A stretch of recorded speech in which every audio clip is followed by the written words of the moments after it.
أعوذ بالله من الشيطان الرجيم پناہ مانگتا ہوں میں اللہ کی شیطان مردود سے۔ بسم الله الرحمن الرحيم شروع اللہ کا نام لے کر جو بڑا مہربان نہایت رحم والا ہے۔ اعوذ باللہ من الشیطان الرجیم بسم اللہ الرحمن الرحیم وَإِن كَانَ طَائِفَةٌ مِّنكُمْ آمَنُوا بِالَّذِي أُرْسِلْتُ بِهِ وَطَائِفَةٌ لَّمْ يُؤْمِنُوا فَاصْبِرُوا حَتَّى يَحْكُمَ اللَّهُ بَيْنَنَا وَهُوَ خَيْرُ الْحَاكِمِينَ۔ صدق اللہ۔ وَإِن كَانَ طَائِفَةٌ مِّنكُمْ، اور اگر ہے ایک جماعت، ایک گروہ تم میں سے، آمنو جو ایمان لائے، بالذی اس چیز کے ساتھ، ارسلت بہ کہ جو میں جس کے ساتھ میں بھیجا گیا ہوں، وطائفۃ لم یؤمنوا، اور ایک گروہ کے جو نہیں ایمان لائے، فاصبروا بس صبر کرو، حتی یحکم اللہ بیننا، یہاں تک کہ فیصلہ کر دے اللہ ہمارے درمیان، وہو خیر الحاکمین، اور وہ بہتر فیصلہ کرنے والا ہے۔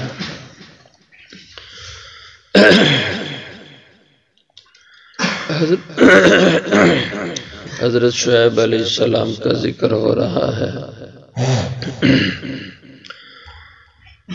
حضرت شعیب علیہ السلام نے اپنی قوم جو مدین کے علاقے میں آباد تھی،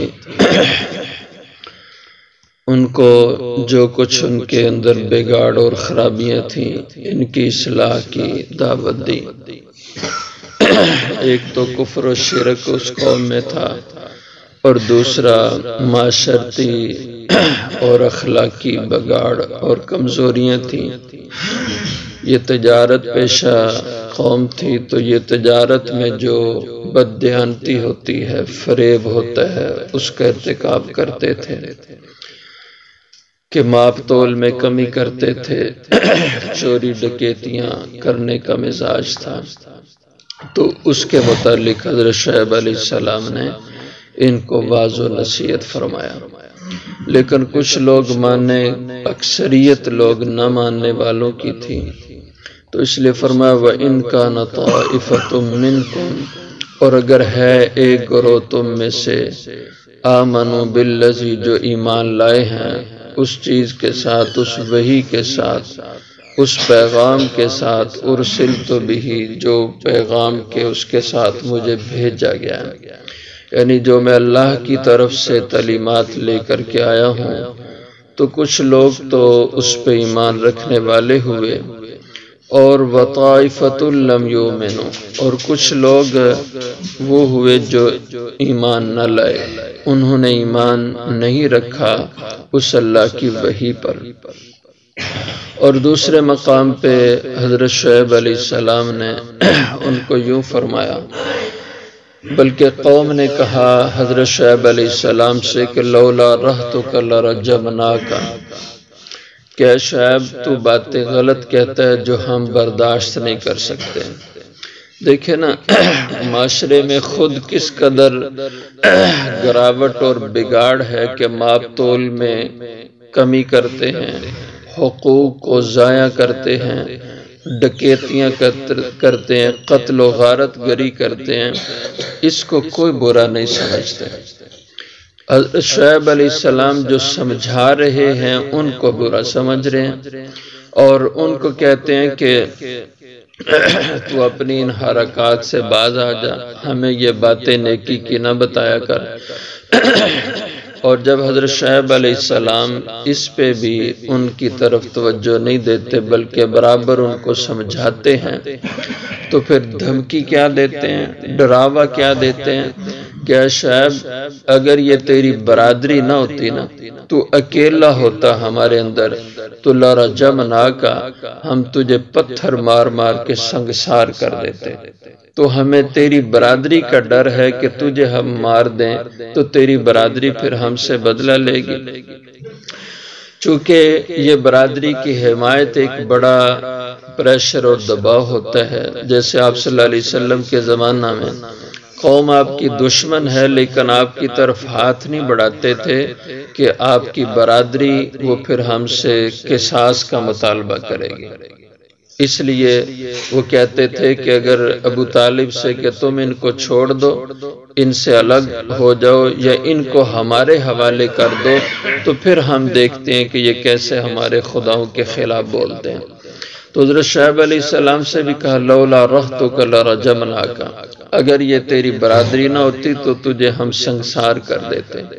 تو حضرت شعیب علیہ السلام نے فرمایا کہ کیا تمہارے لیے میری برادری اللہ سے بھی زیادہ عزت رکھتی ہے کہ اللہ کا خوف نہیں تم کھاتے، اللہ سے ڈرتے نہیں ہو کہ میں اللہ کی باتیں تمہیں بتاتا ہوں، اللہ کی ذات کا لحاظ نہیں ہے تو میری برادری کا لحاظ تم کرتے ہو، تو تمہیں اللہ کی ذات کی عظمت نظر نہیں آتی. لیکن ان کو کیا سمجھ آئے کہ اللہ کی ذات کیا ہوتی ہے، اللہ کی ذات کا مقام اور مرتبہ کیا ہوتا ہے.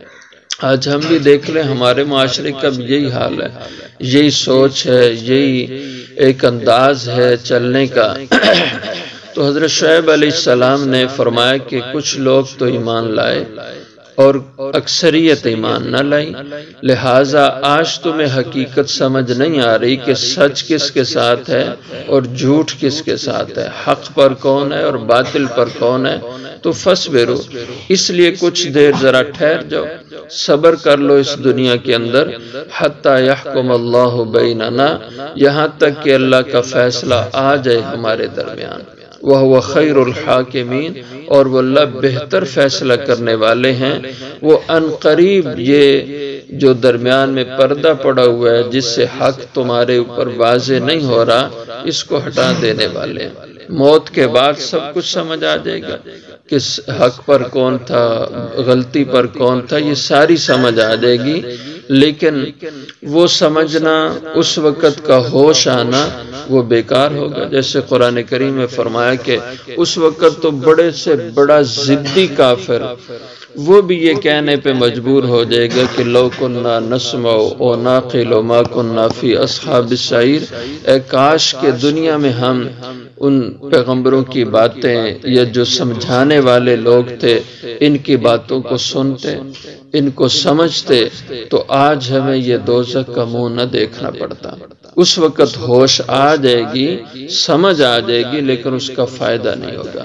آج اللہ نے عقل انسان کو اسی لیے دی ہے تاکہ یہ انسان اس وقت سے پہلے دنیا میں اپنی عقل سے صحیح غلط میں امتیاز کر لے، حق باطل کا فرق سمجھ جائے. تو جب اللہ فیصلہ کریں گے تو پھر انسان کو اس کا فائدہ نہیں ہوگا. وَهُوَ خَيْرُ الْحَاكِمِينَ، تو وہ اللہ بہتر فیصلہ کرنے والے ہیں.